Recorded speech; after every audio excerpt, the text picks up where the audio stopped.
Inirereklamo ng mga opisyal ng Barangay Minante Dos, Caguain City ang kalagayan ng bagong gawang farm-to-market road sa kanilang lugar na ngayon ay lubak-lubak kahit wala pang isang taon mula nung matapos ang konstruksyon nito.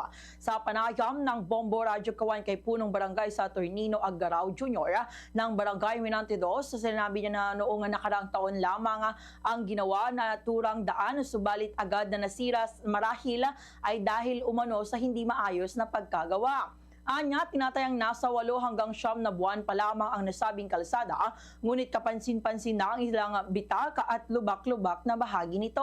Ilang beses na umano niyang idinulog ang issue sa mga kinauukulan upang agaran itong matugunan, subalit hanggang sa kasalukuyan ay wala pa ring naibibigay na konkretong aksyon na hinggil sa kanilang hinainga. Dahil sa kondisyon ng kalsada ay naaapektuhan na rin ang kabuhayan ng ilang mga residente, partikular ang mga magsasaka sa lugar na dumadaan sa naturang kalsada.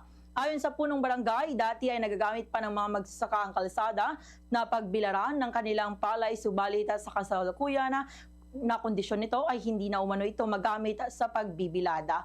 Ganito ang bahagi ng pahayag ni punong barangay sa Turnino Aggarao. Ayusin na para pakinabangan talaga. Hindi yung ganyan, may masabi lang na masemento pero hindi naman maganda pagkakagawa. Parang lalong nagkakaproblema. Sana naman bigyan ng sapat na atensyon, lalo yung sa mga nag-i-inspect dyan, sa mga kinaukulan, na tignan talaga yung quality talaga, hindi yung mga ganyang substandard ang pagkakagawa.